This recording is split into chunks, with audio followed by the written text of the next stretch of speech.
अगला प्रश्न श्री गोविंद प्रसाद, आपके 2 हो गए। प्रश्न संख्या 136। पहले आप। माननीय अध्यक्ष महोदय, खंड 1, वर्तमान में स्थानांतरण नीति बनाई जाने की कार्यवाही प्रक्रियाधीन है। आप पहले खंड 2, जी हाँ, वर्तमान में प्रशासनिक सुधार विभाग द्वारा स्थानांतरण पर पूर्ण प्रतिबंध लगा हुआ है, परंतु विभागीय आवश्यकतानुसार अति आवश्यकता प्रकृति के प्रकरणों में निर्धारित विभागीय प्रक्रिया के अनुसार सक्षम स्तर से अनुमोदन उपरांत स्थानांतरण किए गए हैं। उक्त अनुसार ही तृतीय श्रेणी अध्यापकों के स्थानांतरण आदेश दिनांक 14/10/24 सक्षम अनुमोदनार्थ जारी किया गया है। माननीय अध्यक्ष महोदय, मैं आपके माध्यम से माननीय मंत्री जी से पूछना चाहूँगा कि वर्ष 2018 में तृतीय श्रेणी अध्यापकों के स्थानांतरण कैसे किए गए थे, या उनकी वरीयता समाप्त हो गई थी क्या? मैं माननीय मंत्री से पूछना चाहूँगा।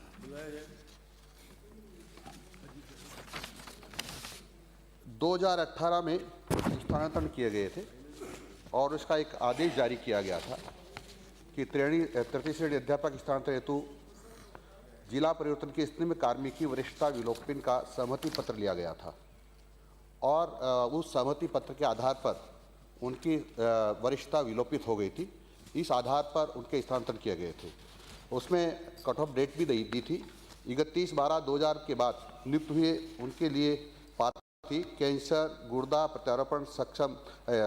प्रत्यारोपण हृदय शल्य चिकित्सा से पीड़ित शिक्षक, पूर्णतः दृष्टिहीन, अगला था 100% दिव्यांग, और 31/12/2012 से पूर्व नियुक्त किए उनके लिए पात्रता थी असाध्य बीमारी से पीड़ित, कैंसर, गुर्दा, हृदय, पूर्णतः दृष्टिहीन या 70% से अधिक दिव्यांग, स्वयं के बच्चे दिव्यांग हो, मंदबुद्धि हो, बच्चों को असाध्य बीमारी हो, कैंसर, हार्ट, ब्रेन ट्यूमर की, महिला अध्यापिका या उनके पति उक्त बीमारी से पीड़ित, विधवा हो, प्रतिक्रिया हो, और 31/12/2008 को पूर्व नियुक्त समस्त शिक्षकों को प्रतिबंधित जिलों में नियुक्त थे जो पात्र माने गए थे।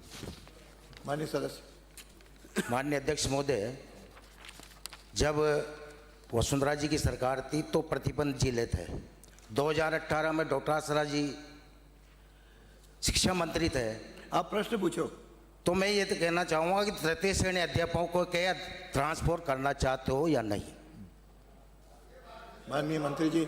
माननीय मंत्री जी, मैंने पहले ही निवेदन किया है कि तृतीय श्रेणी अध्यापकों को ट्रांसफ़र करने का कोई प्रावधान नहीं होता है। फिर भी उस तत्कालीन सरकार ने एक इस प्रकार से कट ऑफ डेट देकर के रास्ता निकाला था और इस पर अभी हमारी जो स्थानांतरण नीति है वो प्रक्रियाधीन है। मैंने पहले ही उत्तर में बताया गया है और स्थानांतरण नीति जो फाइनल होगी उसके आधार पर आगे विचार करेंगे। माननीय अध्यक्ष जी, मेरा पहला तो क्वेश्चन यही है कि माननीय मंत्री जी ने कहा कि तृतीय श्रेणी के कोई प्रावधान नहीं होता ट्रांसफरों का। ये कैसे हो सकता है? प्रावधान जिले के बाहर कहा है मैंने। आपने जिला नहीं बोला, आपने कहा प्रावधान ही नहीं होता। मेरा आपके माध्यम से मंत्री जी से सीधा सवाल है, क्या आप प्रदेश के तृतीय श्रेणी शिक्षकों को गुमराह करने का काम कर रहे हो? आपने अपने बजट, आपने पार्टी के घोषणा पत्र में ये कहा था कि हम इसकी स्थानांतरण नीति बनाएंगे। आधा समय बीत चुका है, 2.25 साल से ऊपर हो गए। नीति कब बनेगी? कब इनके ट्रांसफर होंगे? आप कोई टाइमलाइन देना चाहेंगे? टाइमलाइन है कोई? बैठिए, समय सीमा है? हाँ बैठे, देता हूँ। माननीय अध्यक्ष महोदय, भारतीय जनता पार्टी के सरकार के समय तो 2200 के ऊपर ट्रांसफर्स किए गए थे, लेकिन कांग्रेस के राज में तो एक भी नहीं किए, एक को भी राहत नहीं दी। हम तो फिर भी विचार कर रहे हैं। क्यों नहीं किया विचार आप लोगों ने? क्या कर रहे थे? कहाँ चले गए थे आप लोग? क्यों नहीं चिंता की उनकी? हम चिंता करेंगे। अगला प्रश्न श्री राजेंद्र।